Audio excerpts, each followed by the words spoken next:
Olá, tudo bem com todos? Tudo bom, pessoal? Então, vamos dar prosseguimento então aos nossos compromissos, né, da nossa disciplina de enfermagem cirúrgica 2. Perfeito? E, né, como sempre eu gosto de estar falando, comentando a respeito das nossas responsabilidades, que já está na plataforma, mas sempre eu gosto de frisar porque é bom estar sempre antenando vocês com relação aos acontecimentos, né? E aí então, só para frisar mais uma vez, que a nossa primeira prova ela é dia 28 de julho, ok? Na aula passada, quem assistiu, quem acompanhou, eu falei brevemente sobre equipe cirúrgica, né? Quem são as pessoas que compõem essa equipe cirúrgica, qual a função de cada um, de dentro desse elo, né? Desse mesmo contexto, dessa mesma condição de pensamento que é em benefício ao próprio paciente. Falei da colocação de campos, né? Principalmente campos estéreis, onde eu posso tocar, onde eu não posso tocar, remoção do paciente na mesa de cirurgia. E o assunto de hoje, lá na nossa literatura, na página 19, fala sobre a sala de recuperação pós-anestésica. Na verdade, é um assunto que vocês também já viram comigo na cirúrgica 1. Então, falar sobre ela é algo que não é novidade para vocês, principalmente quem já foi contratado, quem já trabalha, quem já estagiou no centro cirúrgico. Tanto o RPA como o RPP é o mesmo setor, né? RPA, recuperação pós-anestésica. RPP, recuperação pós-procedimento. Então essa sala, gente, é uma sala semi-restrita, é uma sala que fica localizada dentro do centro cirúrgico para receber os pacientes pós-operatório, né? Quem autoriza o paciente a sair dessa sala? Somente o anestesista. Muitas vezes a gente pergunta e questiona: todos os pacientes que sofreram cirurgia irão para a RPA? Não. Um exemplo, cesariana, não tem necessidade, a não ser que há um comprometimento no transoperatório, a não ser que há uma intercorrência no transoperatório e essa pessoa ela tem a necessidade de ficar na RPA meia hora, 40 minutos, até restabelecer o quadro clínico dela. Facectomia, retirada de catarata, precisa para RPA? Também não precisa, não tem essa necessidade de ir. Quem resolve, quem define, quem faz com que essa pessoa evolua para a RPA é o médico anestesista, né? E aí, a sala deverá ser calma, arrumada e limpa, né? Sem equipamentos desnecessários. Lógico que a RPA a gente precisa de um local tranquilo, de um local com menos barulho possível. A RPA é um setor que tem que ter escala de técnicos que são circulantes, que fica ali pronto com o paciente. O paciente de RPA é um paciente que precisa ser observado, é um paciente que precisa ser monitorado, né? Em hipótese alguma, quando ele estiver voltando da anestesia, a gente não pode oferecer nada com relação à dieta para esse paciente, porque ele ainda continua com a dieta zero.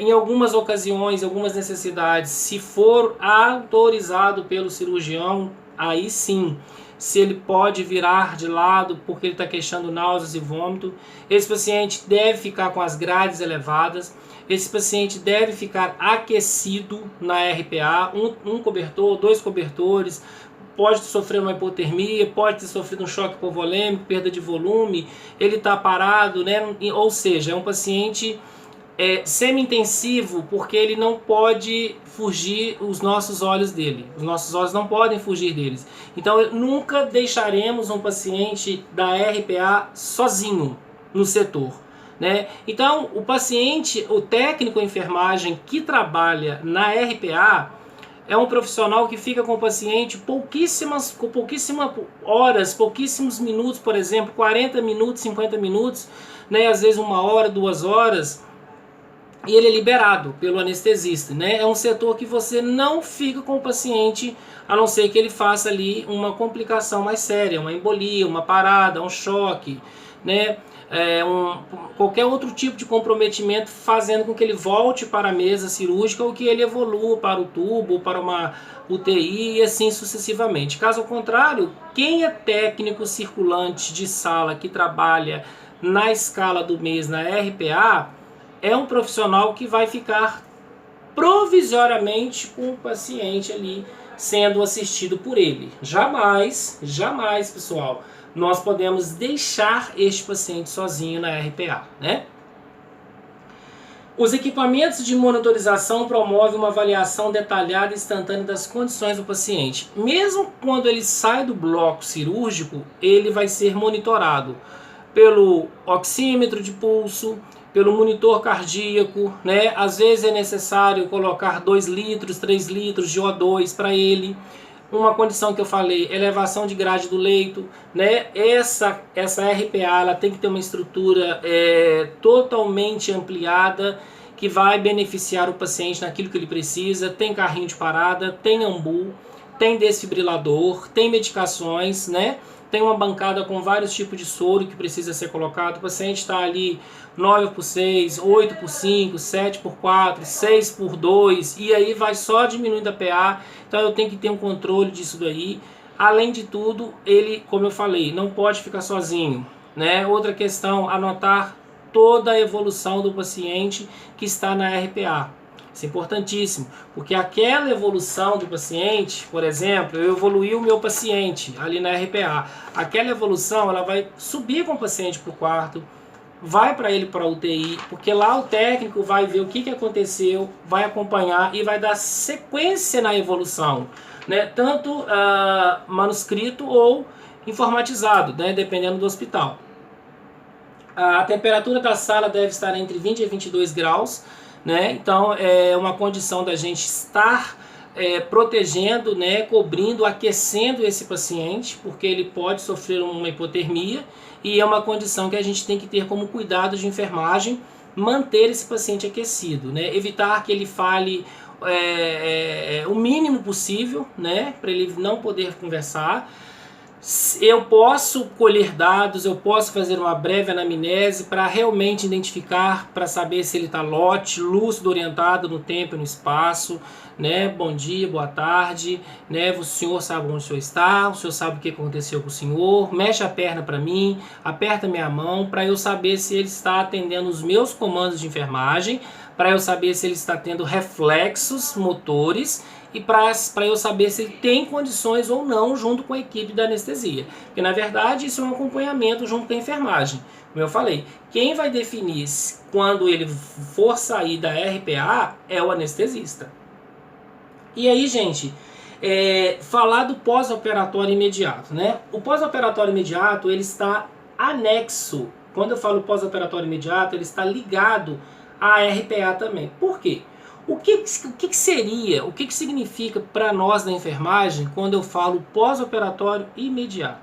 Eu sei que é após a cirurgia. Na verdade, a definição de pós-operatório imediato, podemos dizer que seriam as possíveis complicações que o paciente possa apresentar depois da cirurgia. Não confundam pré-operatório imediato. Muitos pensam que pré-operatório imediato é algo de urgência, eu já expliquei isso aqui, para pós-operatório imediato, que seria algumas alterações que este paciente possa vir a apresentar, por exemplo, na RPA. Na literatura fala que os principais perigos imediatos após a cirurgia são choques, hipoxemia, hipodiminuição, xemia de oxigênio, né? Ou seja, falta de oxigênio a nível cerebral, fazendo com que esse paciente fique uma quantidade de tempo maior sem O2, ele pode voltar com uma lesão cerebral? Sim.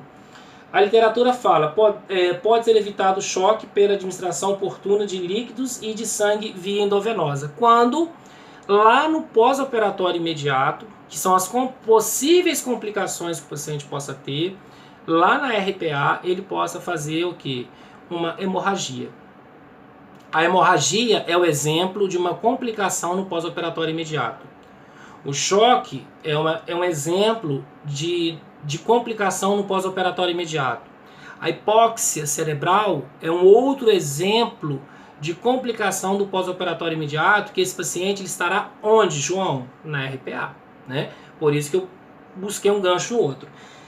E as dificuldades respiratórias podem ser tratadas com medicamentos, né? Ou melhor, medicamentos vasodilatadores, né? Medicamentos broncovasodilatadores, aminofilina, né? Tudo aquilo que for necessário para melhorar a condição respiratória desse paciente. Quando perde volume, hemorragia, né? Bolsa de hemodderivado, né? O paciente está parando, às vezes tem que manter a pressão com noradrenalina, né? Às vezes ele está fazendo um flutter atrial, ele está fazendo uma arritmia, né? Tem que fazer o que? Uma desfibrilação desse paciente. Na verdade, desfibrilação, né? Eu vou tirar ele da fibrilação, porque ele está fibrilando depois da cirurgia, né? O paciente pode ter uma outra alteração, gente, no pós-operatório imediato, como o que? Edema agudo de pulmão. O paciente pode fazer um edema agudo de pulmão.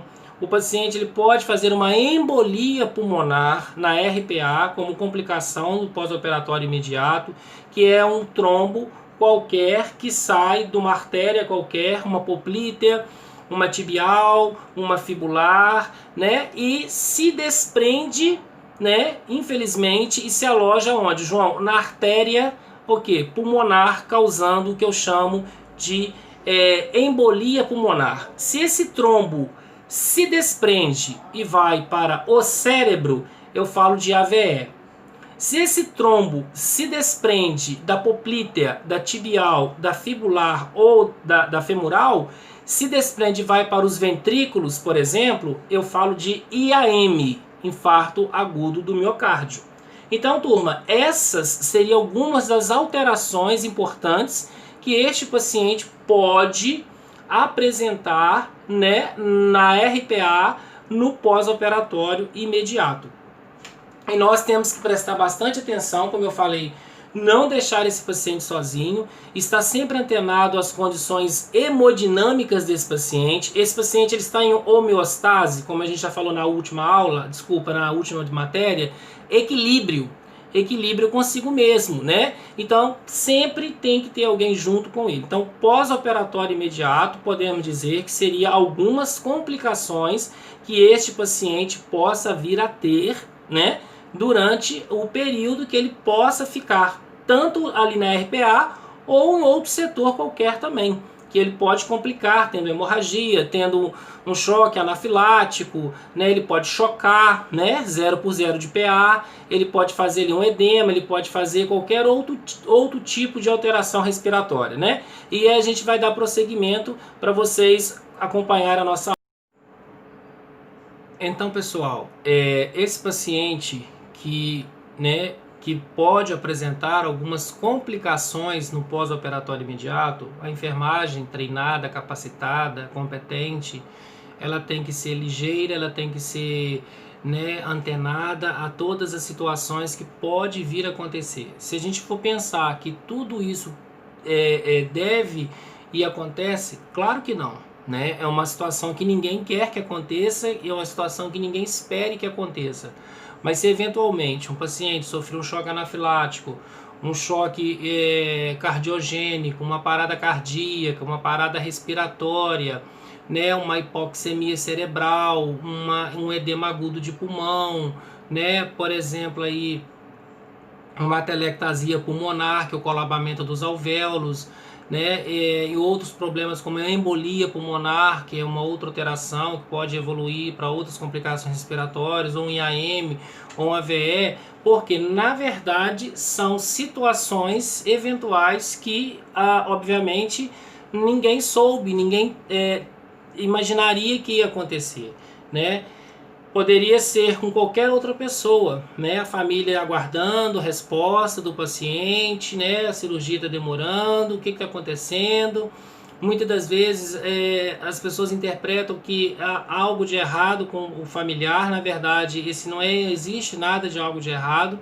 Esse paciente ele está na RPA, ele precisa ficar na RPA, tanto que é imprescindível que a equipe médica, tanto o anestesista quanto o médico cirurgião que vai participar do processo invasivo, explique para a família, explique para o paciente que depois que ele sair do bloco cirúrgico, ele vai ser encaminhado para outra ala, para um outro setor de dentro do próprio centro cirúrgico, chamado de RPA.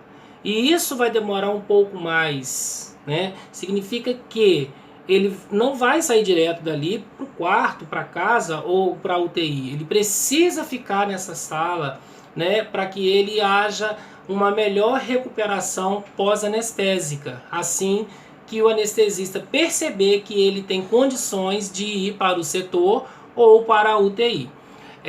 Hospital, né, isso é importante. Hospital que não tem RPA, né, hospital que não tem RPP, para onde irão esses pacientes, né?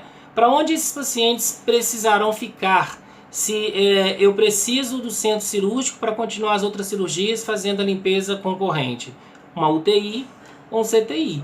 Porque enquanto o hospital ele não tiver RPA, esse paciente não pode ficar em corredores, jamais. Infecção cruzada, por exemplo. Então ele literalmente, enquanto o hospital ele não construir ainda dentro do bloco ou anexo ao bloco uma RPA, esse paciente ele vai ser encaminhado para a UTI, né, ficando 40 minutos, ficando 50 minutos, ficando 2 horas, enfim, dependendo da orientação técnica, né, e da conduta do próprio anestesista, correto?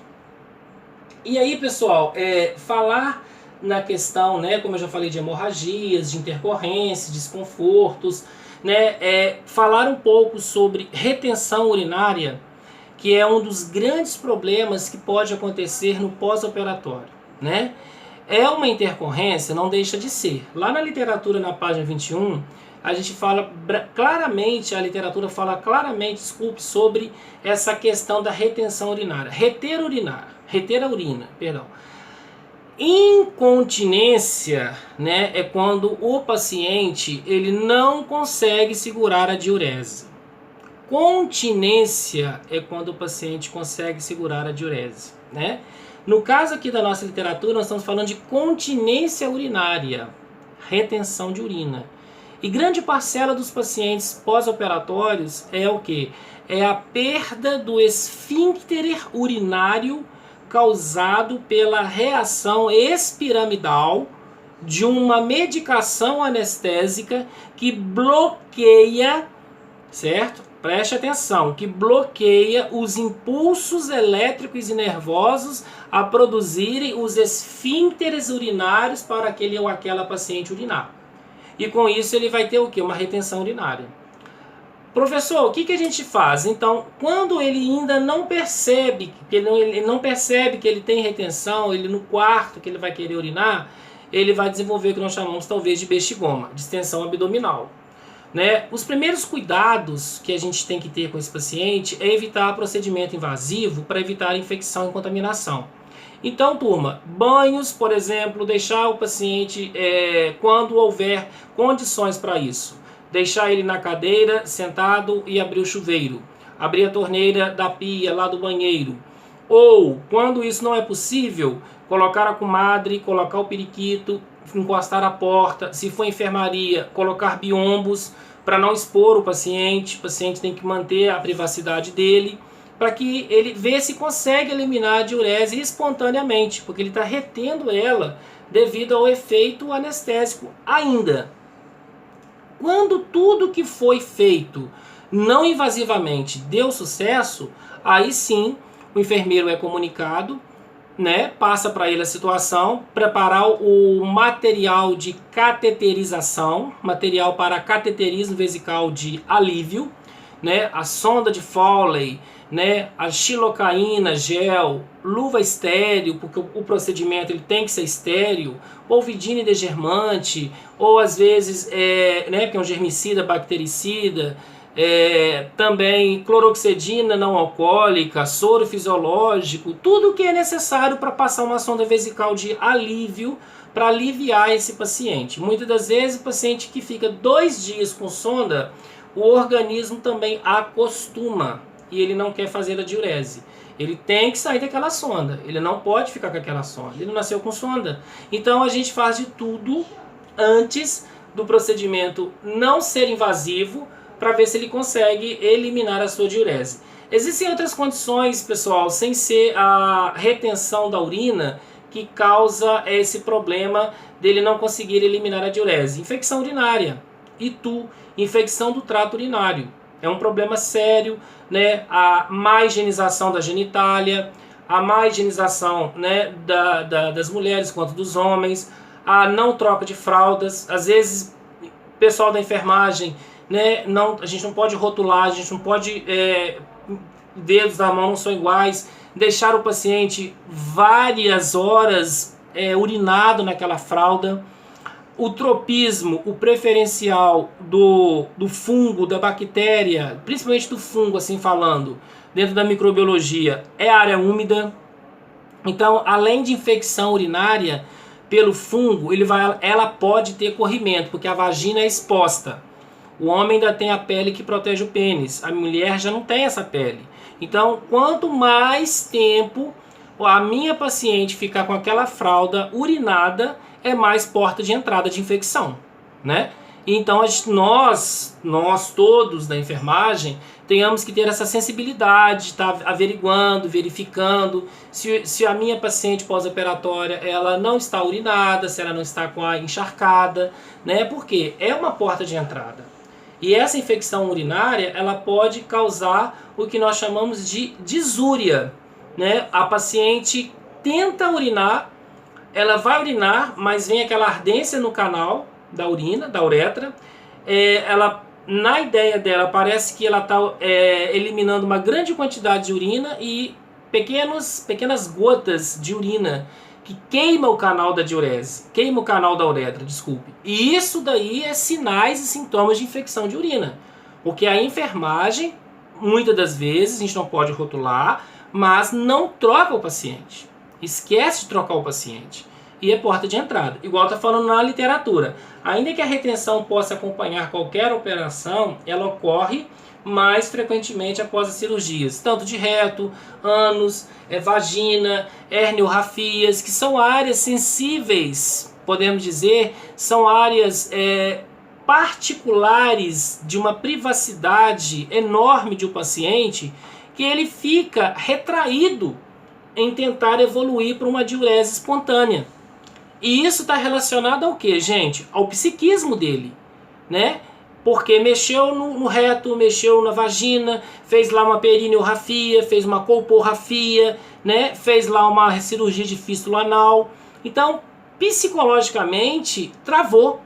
Então ele não consegue urinar, porque é uma situação que envolve a privacidade do outro, né? Nós da enfermagem, tocarmos no outro é complicado, porque quem que está tocando em mim, né? De que forma que está sendo esse toque, né? Madeleine Leninge, né, uma das teoristas da enfermagem, já falava do toque terapêutico. O paciente se sente seguro, o paciente se sente tranquilo, o paciente se sente o quê? Dentro de uma condição de uma zona de conforto. Mas tem que ser um toque técnico, tem que ser um toque competente, tem que ser um toque profissional, né? E quando os pacientes frequentemente não são capazes de urinar enquanto estão deitados no leito, porém quando se permite sentar ou permanecer de pé, fazem-nos dificuldade, quando a posição de pé ou sentado estiver indicada. Gente, se ele não consegue urinar no pós-operatório e ele tem condições ou ele está autorizado a ficar em pé, coloque ele e a gente fica ao lado se possível. Quando é um paciente extremamente sistemático, é um paciente que ele não consegue urinar. Tem gente que não consegue urinar perto de outros. Tem paciente que não consegue urinar perto de outros pacientes. Eu tenho que saber entender isso, eu tenho que respeitar a condição do meu paciente, né? Poderia ser eu ali no lugar dele. Então, deixá-lo sozinho quando isso for pertinente, quando tiver condições para isso, né? E aí é o que a gente fala de continência urinária, que é essa retenção. Pode ser tanto de origem fúngica, né? Ou seja, infecção do trato urinário, pode ser tanto de origem medicamentosa, paciente, né, devido aí à anestesia, vai bloquear, né, os esfíncteres urinários, né, através aí do sistema simpático e parasimpático, fazendo com que esse paciente não consiga ter a diurese. Passar naquela fase, né, ou uma cateterização, ou deixar o paciente, né, a água cair sobre ele quando há uma condição de segurança para que isso ocorra. e quando há uma condição de autorização do médico para que socorra. Não é tirar o paciente do leito e levar para o banheiro e deixar ele sozinho, né? Pode sofrer uma queda, pode ter uma pré-síncope, pode ter uma síncope, que é um desmaio, pode ter uma hipotensão ortostática, né? E isso pode complicar o quadro dele. Quem é o técnico responsável pelo aquele paciente que deixou ele no banheiro sozinho para deixar ele tentar urinar? E aí que vai ser o problema, né? Então esses pacientes devem ser deixados sozinhos durante algum tempo, se houver condições para isso, se tiver necessidade para isso, porque eu tenho que avaliar o paciente céfalo-caudal, né? Qual que é a condição desse paciente para ele ter que ficar sozinho? Frequentemente o barulho ou a visão de água correndo relaxa os espasmos do esfíncter vesical. Foi o que nós falamos, né? É importante deixá-lo sozinho para ele relaxar a musculatura da pelve, para ele ter condições de urinar, para ele ter condições de realizar a sua micção? Sim, mas desde que tenha alguém por perto para que haja uma segurança para esse paciente. Ou, como eu falei, dar o periquito, colocar a comadre, né? Se todos esses procedimentos não invasivos não derem certo, sondagem vesical de alívio. Aí não tem jeito. O enfermeiro vai passar a sonda no paciente para aliviar ele, porque nem ele vai suportar mais, né? Pessoal, olha só. Nós até agora já vimos muitos assuntos. Vocês já viram várias situações, várias teorias, né? Já tivemos aí muita coisa pela frente. Nós já vimos várias situações dentro da nossa disciplina, desde o nosso primeiro dia de aula. Então, prestem atenção. Tem muita coisa para vocês estudarem. Eu sempre falo nas minhas aulas, nas minhas videoaulas, qualquer aluno que tenha dificuldade de entender o que eu estou falando ou que desejar tirar suas dúvidas, mande para mim no privado. Vocês têm aí o grupo, mande para mim no coletivo. Se desejarem tirar um dia para a gente fazer uma aula tira dúvidas, faremos. É só vocês agendarem, ver com o grupo qual o melhor dia, porque nós já estamos na 21ª página da nossa literatura. A nossa prova é dia 28 de julho, então até lá tem muito assunto para a gente debater, tem muito assunto para a gente falar, né? Então é o que eu sempre deixo para vocês em aberto. Não fique com dúvidas no que eu estou falando, né? Não sei se todos estão assistindo as minhas aulas, né? Então, pessoal, qualquer dúvida que tiverem, mande para mim. Não fiquem com dúvida, porque vai ter a prova. Vocês irão fazer a prova e vocês precisam da nota da prova, não é isso? Então, olha a quantidade de assunto que eu já passei para vocês.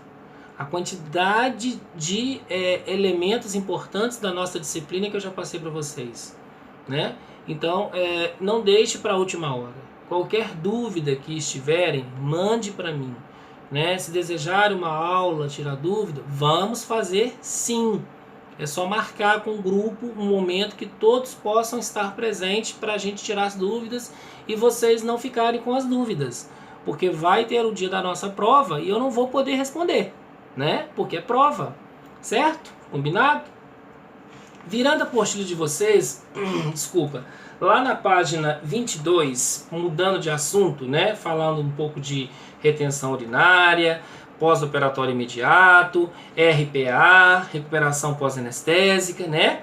E agora vamos falar de psicose, né? O que são essas psicoses, na verdade, né, gente? As psicoses, principalmente psicoses pós-operatórias, são aberrações, são alterações orgânicas neurológicas que ocorrem no meu paciente quando ele vai fazer uma cirurgia e ele apresenta algumas alucinações depois da cirurgia, ou seja, pode estar relacionado à idade, pode estar relacionado à anestesia, pode estar relacionado a uma outra comorbidade, que ele possa ter, tanto o Alzheimer, uma outra doença autoimunodegenerativa. Mas a psicose também, ela está relacionada à depressão, né, como esquizofrenia, mania de perseguição, labilidade, que é a alteração do humor, bipolaridade, que é também uma condição etiológica que leva as pessoas a terem psicose, mania de alguma coisa, né, transtorno do humor. Isso tudo envolve, né, uma cascata de problema. E falando de pós-operatório, o que fala para nós da literatura? Que as psicoses pós-operatórias, que são as aberrações mentais, podem ser fisiológicas ou psicológicas. Psico da mente. Fisiológica, normal. Por que normal? Porque ele já tem uma idade avançada, porque ela já tem uma doença autoimunodegenerativa como Alzheimer, né? Como ela tem uma estenose, né? Ou seja, uma diminuição da luz do vaso, um adelgaçamento, diminuição da luz do vaso, que tem a passagem de menos presença de fluxo sanguíneo para levar O2. Quem que leva O2 para o nosso cérebro? A hemoglobina, as hemácias, né? São os elementos figurados do sangue que levam oxigênio para a nossa cabeça, para todos os nossos órgãos. Só que tem pessoas que já não têm menos elastina, já tem menos colágeno na parede daquela artéria, fazendo com que aquela artéria se diminua a luz do vaso, que é o tamanho dela, e o fluxo de sangue, ele vai ter o quê? Dificuldade para passar. E nesta dificuldade, mediante uma complicação ou não, resultando aí da associação de uma medicação anestésica, fisiologicamente é normal ela ter uma aberração depois da cirurgia. Perguntar onde ela está, ela não sabe responder. Ela pode falar que está no parque, ela pode falar que está num outro lugar qualquer. Ela pergunta quem é ela, pergunta onde ela está, quem que é a pessoa, que às vezes é o marido, a esposa está. Ou seja, isso faz parte quando alguém tem um trombo também, né? É quando a pessoa tem o quê? Uma diminuição, né, da luz do vaso, né? Ou seja, esse trombo aqui, né, bem grosseiramente falando, esse trombo que é formado por plaquetas, formado por fibrinas, né, formado por nicotina, formado por gorduras, vai interromper a passagem do sangue. Então o sangue ele vai passar aqui o que, pessoal? Com mais dificuldade. Com mais dificuldade acontece o que? Leva menos oxigênio. Então às vezes ela já tem um trombo formado, né? Tem uma trombose formada, um coágulo, e isso impede a passagem do sangue, causando uma psicose. E, como a gente já falou, anóxia, falta de oxigênio, desequilíbrio hidroeletrolítico, desidratação, paciente perder volume durante a cirurgia, paciente perder sangue durante a cirurgia, pode ter uma psicose, pode ter uma aberração, sim, amputação de membro inferior ou de membro superior. Como é que podemos interpretar que o meu paciente no pós-operatório de amputação de perna direita ou perna esquerda, ele sente dor naquela perna? Ele sente dor naquele braço que foi amputado num acidente, ou que foi necrosado, precisou ser amputado dentro da sala cirúrgica. Porque, na verdade, no pensamento, ele não queria perder aquela perna. Ele não queria perder aquele braço. Então, é nítido e é normal que ele sofra com a perda daquele membro, sabendo que ele não vai ter mais. Então, é inacreditável, mas a gente vai perceber isso quando você cuidar de uma pessoa que às vezes amputou uma perna e chora de dor. Por que dor? Se a perna que tinha problema já não está mais ali. Se a perna que tinha uma necrose já não está mais ali. Se a perna que tinha uma vasculopatia periférica já não está mais ali. Então isso é uma psicose, né? Isso é uma mania que ele criou porque ele não aceitou que amputasse aquela perna dele quando é uma pessoa lúcida e teve que autorizar para fazer aquela cirurgia porque ia complicar mais o quadro clínico.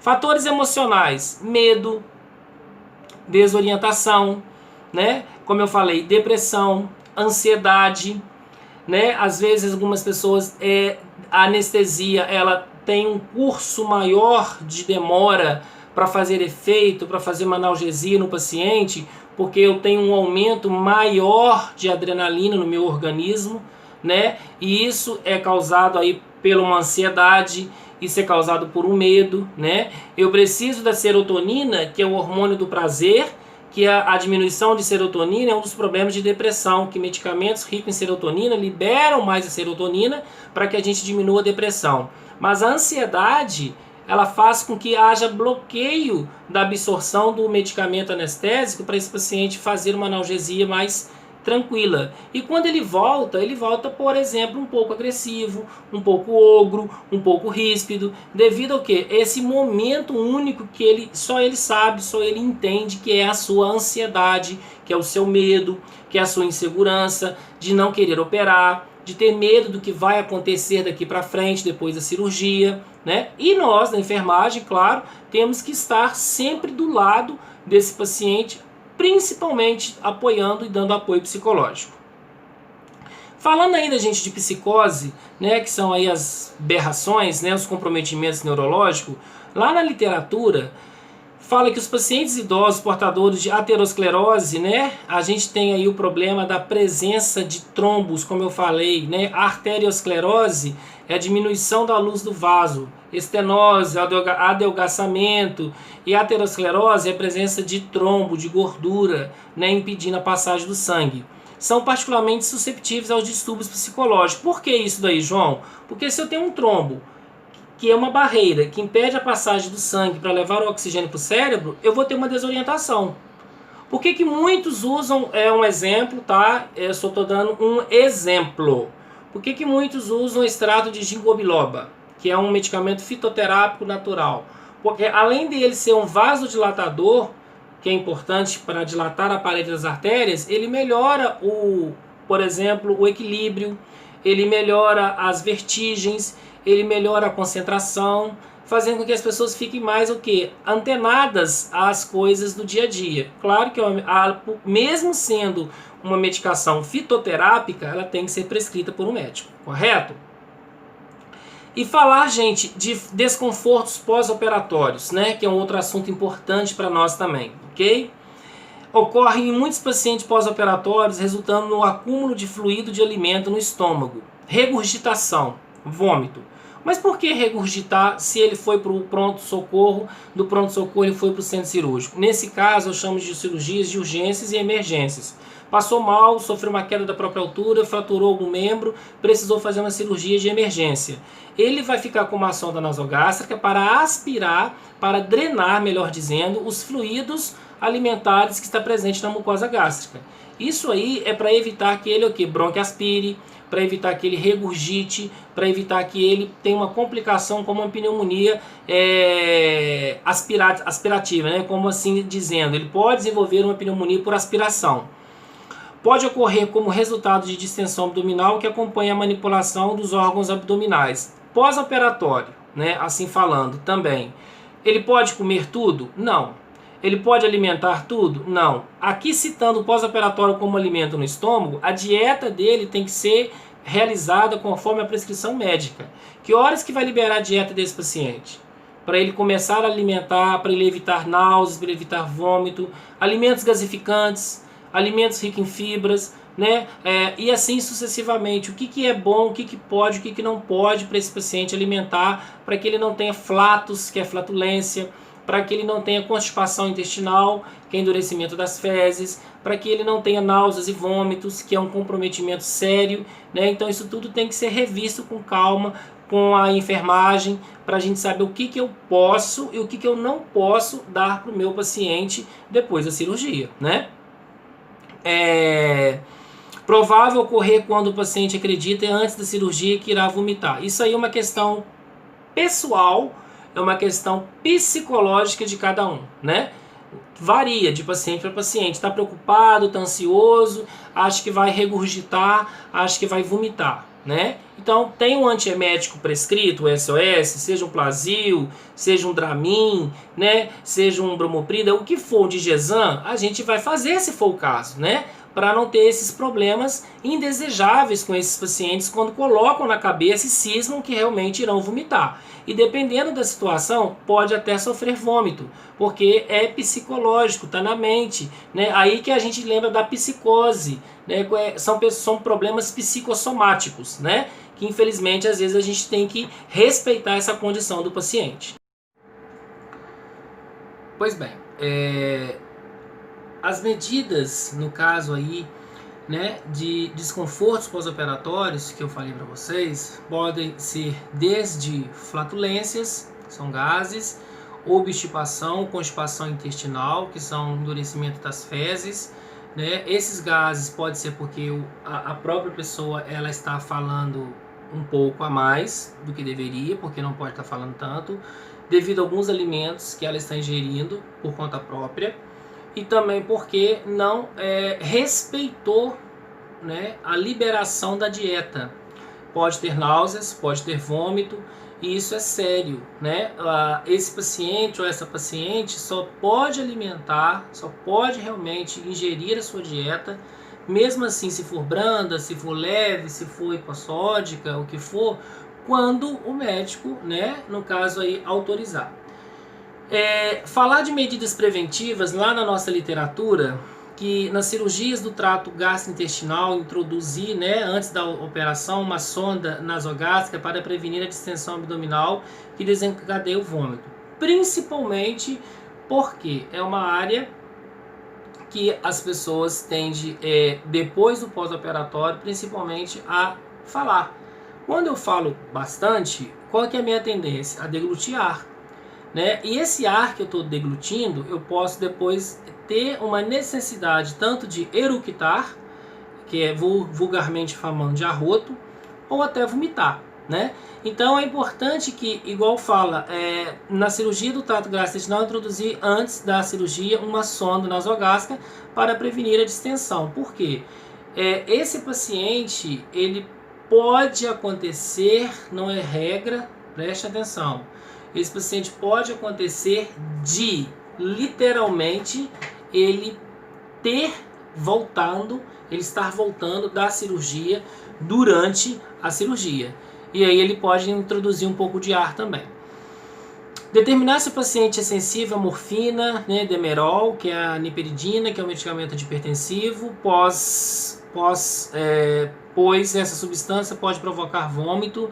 Isso, pessoal, é uma condição, por isso que nós falamos lá no início da matéria de cirúrgica 1, sobre os exames pré-operatórios, sobre as consultas com o médico anestesista, consulta com o médico que vai fazer a cirurgia, onde você vai colher a anamnese, o histórico do paciente, se ele tem alergia, se ele já operou, se já sofreu alguma intercorrência, se ele tem histórico na família de alguém que já apresentou algum problema cardiovascular durante essa cirurgia. Isso é importantíssimo, fazer essa anamnese do paciente, colher esses dados que vai fechar junto com as formas como a gente vai agir durante uma conduta se houver uma intercorrência com este paciente. Por isso que é importantíssimo estar antenado a tudo com este paciente, né? Hoje é imprescindível, hoje às vezes as pessoas falam que pode ser até questão de monopólio, não é, né? A consulta com o anestesista ela é muito importante. O anestesista ele tem esse contato mais próximo, que antigamente a gente só via o anestesista lá no bloco, hoje não. Hoje o médico vira e fala, olha, vamos consultar também com o anestesista, né? O médico que vai fazer anestesia, para que você também, né, o paciente, lógico, tire todas as dúvidas necessárias que faz parte do contexto da cirurgia, né? Tratamento e conduta de enfermagem, né? Proteger, no caso aí, a ferida durante o esforço para vomitar, né? Se for dreno, se for compressas maiores, né? A gente orientar o acompanhante na hora que o paciente sentir vontade de vomitar, para proteger, para evitar que eu chamo de quê? De deiscência. O que é uma deiscência? Rompimento dos pontos. Isso é importante. Desfaça-se do vômito e reanime o paciente, né? Colutórios, né, são panos, algum tipo de material que eu coloco na boca do paciente para limpar, para ele também ao mesmo tempo vomitar, seja numa cubarrim, no que eu tiver naquele momento ali, né? Suspeitar de uma idiosincrasia, que é uma intolerância à medicação. Depois que eu fiz a medicação X, o meu paciente começou a vomitar. Depois que eu fiz a medicação Y, o meu paciente começou a vomitar. Então eu posso desconfiar, né? A gente chama disso de farmacodinâmica. que é a farmacodinâmica, pessoal? É a dinâmica da medicação dentro do meu organismo, né? Farmacocinética, farmacodinâmica, bioquímica clínica. Então, ou seja, farmacodinâmica é a dinâmica da medicação dentro do meu organismo. Pode estar respondendo como um corpo estranho e fazendo com que haja uma idiosincrasia, que nada mais é do que uma intolerância à medicação. Ele não é alérgico à medicação, ele tem uma intolerância. Podemos dizer até melhor, ele tem uma reação espiramidal, né? O que é uma reação espiramidal? É quando a pessoa usa alguma medicação, não tem uma reação alérgica, mas ela se sente mal com a medicação. Um exemplo que a gente pode falar para ficar mais claro a nossa aula: glimepirida, metformina, glucoformin, são hipoglicemiantes via orais. Existem diabéticos que não podem usar a metformina porque causam diarreia, né? Existem pessoas que não podem degustar, chupar laranja porque causam diarreia. Então, ou seja, isso não é alergia, isso é uma intolerância àquilo ali, né? E isso aí tem que ser mudado a rotina da pessoa para ela não continuar com esse mal-estar. Administrar medicamentos antieméticos, já falei, em caso de náuseas e vômitos, né? Nauzedron, né? Dramin B6, no caso Plasil, né? Bromoprida, Digesan. Tem alergia a algum deles? Tem uma indiciocrasia, né? Assim falando, né? Um nome diferente, né, que é uma intolerância. Isso é importante porque às vezes você acaba de fazer a medicação ou na metade da seringa esse paciente está passando mal, correto? E aí, pessoal, passando de página, né, a gente vai pegar a página 23, que vai falar de um outro assunto também super importante, tá? Sempre digo, dúvidas, mande para mim, não fique com dúvidas, tá? Isso é importantíssimo, porque é imprescindível que vocês saibam o que eu estou passando, mas que vocês saibam com consciência, né? Porque isso daqui vai ser cobrado tanto na prova, vai ser cobrado no dia a dia da nossa profissão, e é importante. Amanhã, quando alguém falar de idiosincrasia, o que é? Não tem essa de não saber o que é, porque eu já falei na aula, eu já expliquei, né? E inquietação, insônia, paciente pós-operatório, né, gente? O que causa uma insônia do paciente? O que causa uma agitação psicomotora no paciente depois que ele opera, que ele voltou aos seus estímulos? Aqui está falando alguns dos exemplos. Por exemplo, desconforto como dor lombar, dores nas costas, principalmente pelo tempo de permanência dele no leito. Às vezes ele não pode mudar de posição. Dores de cabeça, né, pode ocasionar devido a processo de uma reação da anestesia nesse paciente, né? Também a questão da sede, né? O paciente pode ter o que nós chamamos de polidipepsia, ele pode ter sede, mas ainda não foi liberado para ele beber água, não foi liberado para ele ter nenhum tipo de alimento, então ele vai ter uma inquietação, assim falando. Curativos apertados, cuidados com isso, principalmente quando a gente pensa em torniquete. Eu preciso da presença de oxigênio na ferida, né? Além do que a gente viu lá na cirúrgica 1, dos fibroblastos, que são células importantes no processo de maturação, né, e produção do tecido de granulação, que é o tecido que eu preciso para fechar uma ferida. Se eu faço um torniquete num curativo, eu estou impedindo a presença de oxigênio. E esse oxigênio, ele impede a presença da formação de fibroblastos, que são células, né, oriundas do tecido conjuntivo, fazendo assim promover o tecido de granulação daquela ferida, porque eu preciso, de tecido de granulação. Eu preciso de um tecido granulado, um tecido vermelho, bonito, brilhante, sem odor, para fechar os bordos e assim ele ter uma cicatrização, tanto por epitelização ou não, né? Retenção urinária, pessoal, é outro problema, como eu já falei, que causa insônia, lógico, né? Além da insônia, dor, além da dor, inquietação, nervosismo.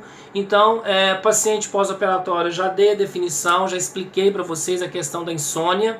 Barulhos, né? Enfermaria tem muito barulho? Tem, né? Bate porta, fecha janela, abre janela, acende luz, apaga a luz. Eu preciso medicar o paciente de madrugada, eu preciso tirar o paciente do leito, transferir o paciente. Então isso tudo pode levar a quadros de insônia, né? Preocupações, ansiedades, depressão, pacientes, né, que às vezes está ali, mas está preocupado com algo que está acontecendo, não sabe o que vai acontecer depois daquela cirurgia. Então, gente, na verdade, são N fatores que eu falei aqui, e existem muito mais fatores que existem que pode fazer com que o paciente perca o sono depois da cirurgia, que ele tenha inquietação, que ele tenha dor, que ele tem não só inquietação e dor, como agitação, agressividade, né? E problemas até como vômito, náuseas, né?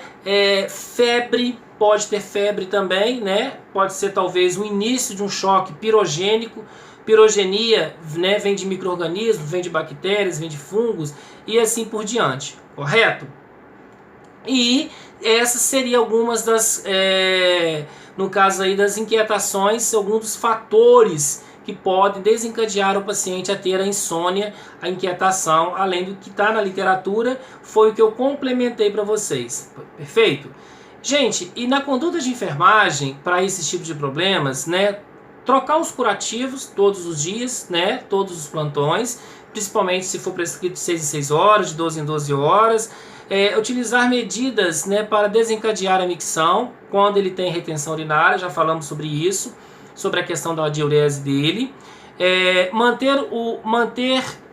mantenha o barulho em um nível mínimo, né, limitar o número de visitas, principalmente, né, enfermarias com 2 leitos, enfermarias com 3 leitos, né, o hospital tem uma política de trabalho que entra um só por vez, né, que não entra todos da mesma família, para evitar esses problemas de estresse, de fadiga, de irritação, de agressividade do próprio paciente, né? Que é uma política adotada do hospital para também evitar a aglomeração de pessoas dentro do hospital. Então entra uma pessoa por vez para visitar aquela pessoa, principalmente respeitando o tempo que é 10 minutos, 15 minutos no máximo, para que dê oportunidade para que o outro veja. Não subir todo mundo de uma vez só, que isso é um cuidado de enfermagem também.